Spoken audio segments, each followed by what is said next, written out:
ଗୁରୁବାର ରାତିରୁ ଜାଡ଼ରେ ଲାଗିବ ବ୍ରେକ୍। ମାନେ ଆଜିଠାରୁ ରାଜ୍ୟରେ ଶୀତର ମାତ୍ରା କମିବ। ରାତିର ତାପମାତ୍ରା ପ୍ରାୟ 4 ଡିଗ୍ରୀ ପର୍ଯ୍ୟନ୍ତ ବଢ଼ିପାରେ। ଆଉ ଏହାର ପ୍ରଭାବରେ ଶୀତ ମଧ୍ୟ କମ୍ ଅନୁଭୂତ ହେବ ବୋଲି ପାଣିପାଗ ବିଭାଗ ପୂର୍ବାନୁମାନ କରିଛି। ସେହିଭଳି ତାମିଲନାଡୁ ଏବଂ ଶ୍ରୀଲଙ୍କା ଉପକୂଳରେ ହେବାକୁ ଥିବା ବାତ୍ୟା ପ୍ରଭାବରେ ରାଜ୍ୟରେ କାଁ ଭାଁ ବର୍ଷା ମଧ୍ୟ ହୋଇପାରେ। ତେବେ ଡିସେମ୍ବର 1 ତାରିଖ ଯାଏଁ ରାଜ୍ୟରେ ପାଗ କୋହଲା ରହିବ।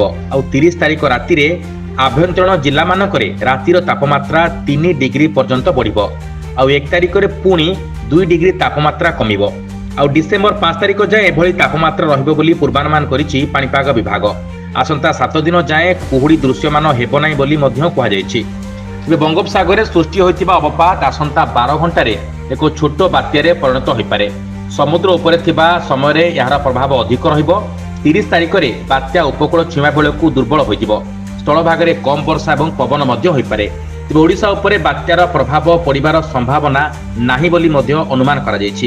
ତେଣୁ ଉପକୂଳ ଓଡ଼ିଶାରେ ଆସନ୍ତା 4 ଦିନ ପର୍ଯ୍ୟନ୍ତ ପାଗ ମେଘୁଆ ରହିବ।